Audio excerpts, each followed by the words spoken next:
Hey everybody, it's Jimmy and Bill. Bill, we're going to hit a few different headlines today, okay? All right. So we're going to talk about, you know, like 50% of Florida families can't afford the basics.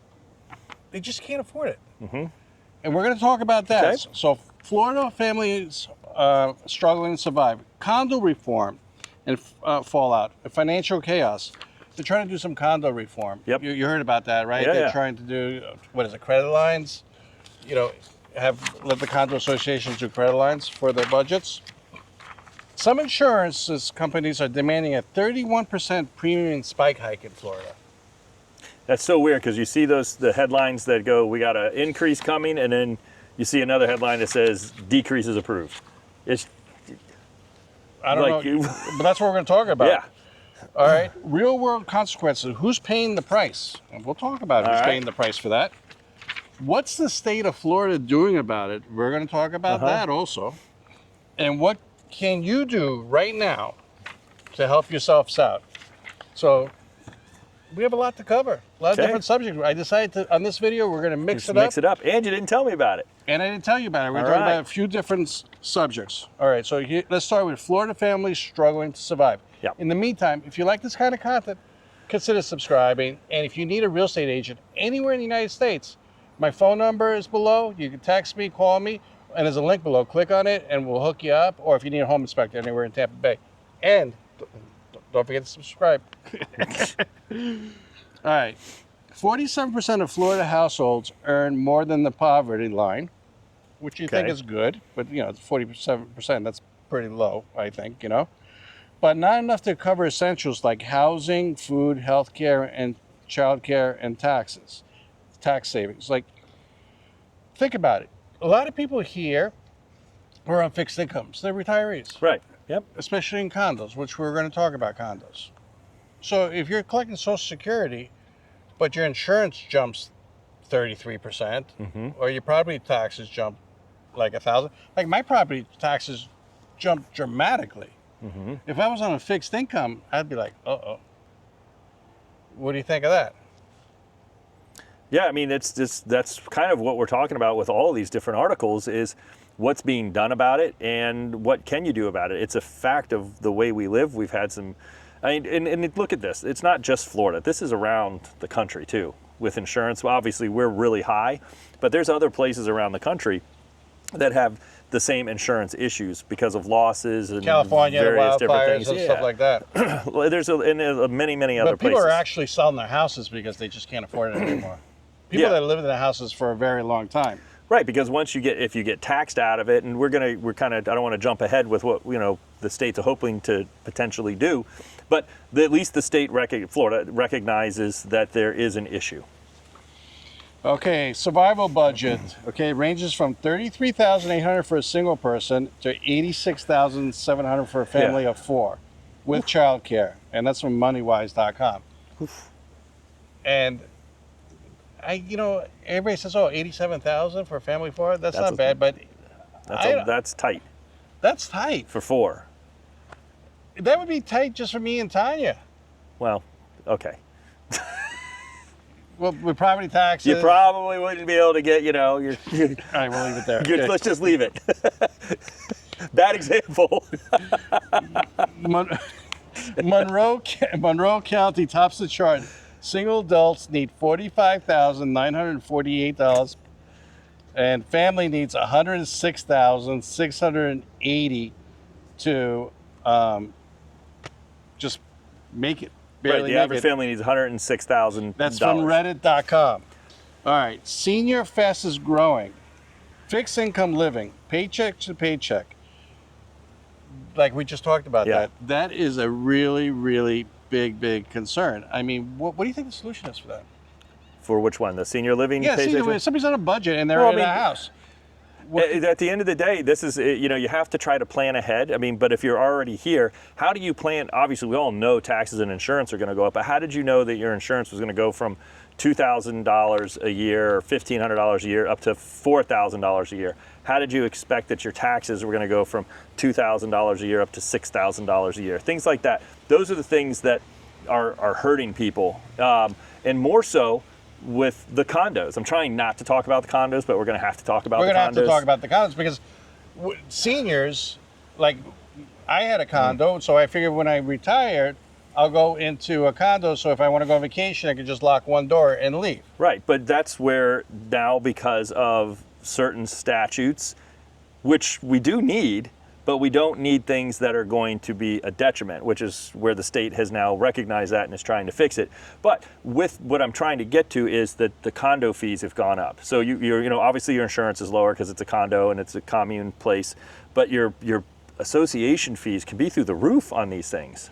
Well, let me talk about this, okay? Before the boom, before COVID, before everybody started moving to Florida, okay, my property taxes on my non-homestead properties was a lot less, okay? Right, your values went up tremendously. Right, but my point is, the values went up tremendously, my taxes went up tremendously, but they were able to pay for police, fire department, roads with the lower assessment.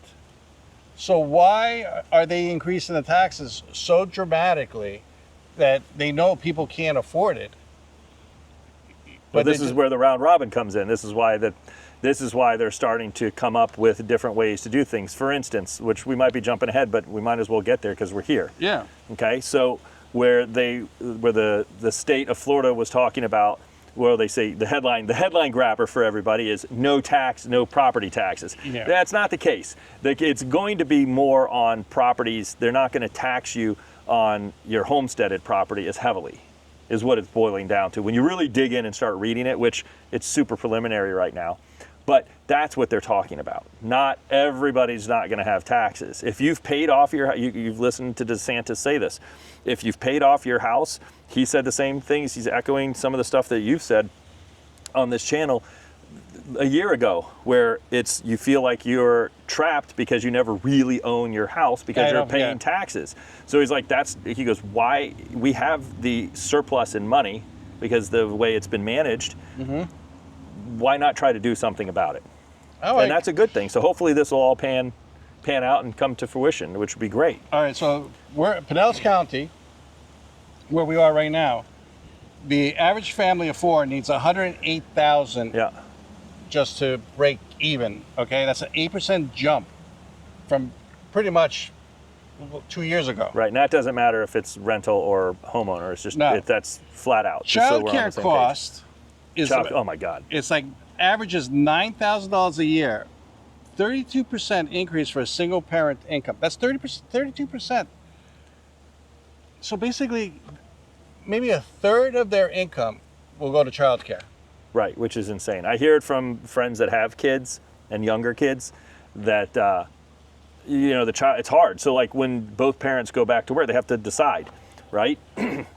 Do both parents go to work, and then basically one salary is for the most part eaten up with the second vehicle, child care, all that extra stuff? Or do they go, you know what I mean? It's a tough position to be in. So what are the consequences? People are quitting the work to save on child care. Right. Senior poverty is increasing dramatically.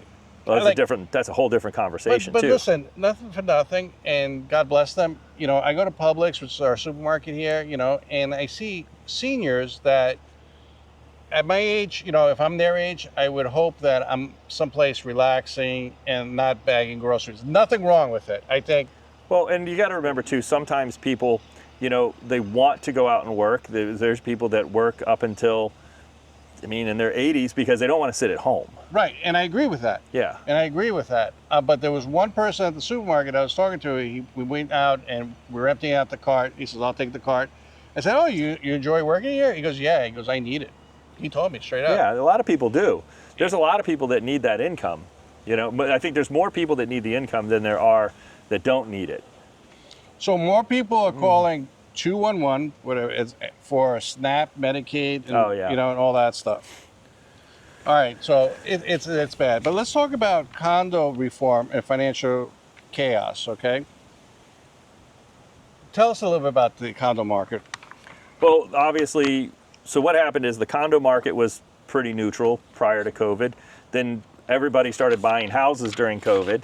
So then we saw the absorption rates go through the roof on condos because people started running out of single family type standalone homes to purchase, so they moved into the condo market. That elevated the prices of the condo market, but then we also had the Surfside collapse. Yeah, the which, 2022 law, right? You're talking about structural inspection reserved for funding of 30 more units or 3 stories. Is that correct? It is correct. Okay. Yep. So, which was legislature to all the things he just said. And what that's done is that gave them a window to move and get these inspections, which were actually just due, and I believe they extended it 1 year, to get milestone reports and inspections done. But this is to prevent, because certain condos, and I'm not talking about Surfside at all, I'm just saying condos that I've literally walked into, and you can see that the maintenance has been deferred on things. Oh, yeah, I see it all the time. And it's because they don't want to spend the money on it, and they kick the can down the road. And I'm talking stuff just like elevators breaking constantly, lights, egress lights, sprinkler systems in disrepair, various things. And so the state has stepped in and said, no, you can't do that. You've got to have, a reserve fund for all your critical infrastructures, fire pumps, elevators, stairs, structural issues, all that stuff. But what's happened is now, because they needed the engineer's report, they needed the they needed the reserve study completed, and then enough money put into the reserves so that they had a flush budget, and then they had to actually fix things. That's caused ridiculously high assessments and then continued monthly dues. And then, some of these have been $20,000 assessments, and their dues went from like $400 to $850 a month. Yeah, so the state the state was trying to come in with the state bill HB 913, effective July 1st, bring some relief. Allows loans or credit lines to meet reserves requirements. Yep.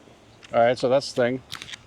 Pauses reserve contributions for up to 2 years post-inspection. Mm-hmm. Exempts smaller buildings and extends deadlines. Like, re-verify all this. This is just stuff that I read online.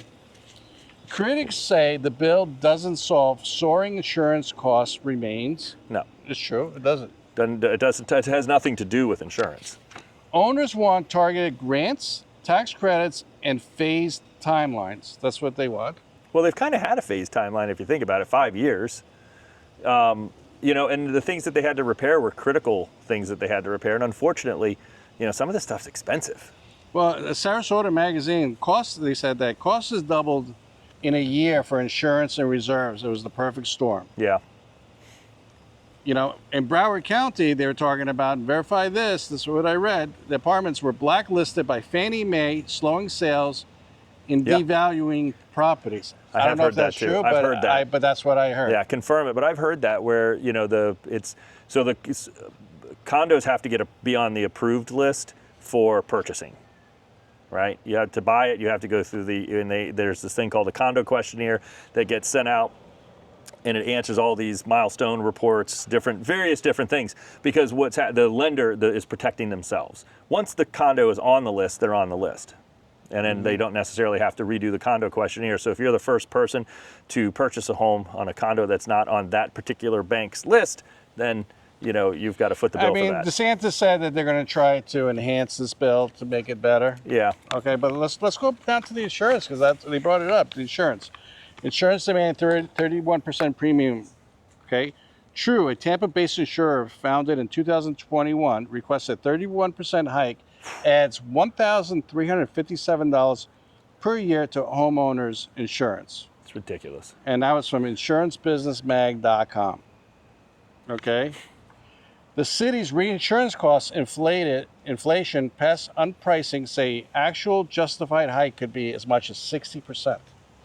So the actual cost, because of, just cost overruns. You mean like replacement costs for buildings and stuff? Yeah, the city reinsurance costs, because cities get reinsurance. Right.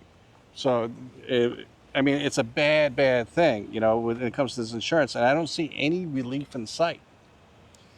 This is the first 2025 rate filing in over 15% triggering mandatory public hearing in Florida. So I didn't know they have to have public hearing.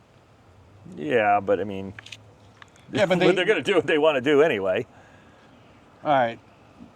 The average homeowner's premium in Florida is $6,000 a year. That seems a little high to me. Well, if you think about it, they're probably taking in The really expensive houses? No. What I'm saying is they're taking in all the stuff with citizens insurance that requires the flood now. Sure. Because it doesn't matter if you're in a flood zone. Citizens has started to roll that program out to where even if you're on Citizens and you're not in a flood zone, you could be in what we call an X here in Florida. You still have to purchase flood insurance. So to protect its interests, and I understand that, but that's causing a huge increase. So obviously they're trying to push people off of Citizens into other insurers once we get enough insurers to take them. But that could be adding to that as well. And we do have, think about it, if you look at it from around the state in general, where's the most of our properties? Really, if you think about it. Yeah, Coastal. they're coastal, yeah. Everything is East Coast coastal. and West Coast. Yeah, everything is coastal. Like, I would have moved to Florida and moved to the middle of the state. I'm going to get beat up on that one. Yeah, okay. Dude. All right, yeah. Anyway. Well, I'm giving you my opinion. If I'm moving to Florida It's a whole and I'm different sweating subject. and I'm in 90-degree weather, I'm going to be near the water. I don't care if it's the East Coast or West Coast. I prefer the West Coast, but I'm not going to go to the middle of the state of Florida and sweat my butt off and not be near water. And But I'm not jumping in a lake either in Florida. No, I don't do lakes. I agree with you there. All But right. it's my point. Not with it, I'm saying even in Pinellas County, you don't have to be on the coast. You know, if Pinellas County, you can move a few miles inland and Yeah, not have that's these okay, problems. but at least I could drive to Jeez. the beach. Yeah, okay. We didn't have to go all the way over there. Jesus, it's the middle of the state. No, I'm talking about just move a few miles off of our coastal area, and that will alleviate things when it comes to insurance. All right, at the end of the day, condos, I don't think, even with this credit line thing, and all I that, don't know about that. I think condos are going to be hurting really, really bad. I think, would I buy a condo right now? No. Should I say that since I inspect them? No. Am I saying it? Yes. Well, it's you. Would you personally Would I purchase? purchase? Yeah. Would you personally purchase a condo? If I was buying a condo, I would make sure it's under 3 stories right. and it's newer. Yeah. Yeah, newer and stuff like that. And I would definitely check out their books before I even considered it. Yeah, and you need to do that no matter where you're going, even in an HOA. It doesn't just have to pertain to condos.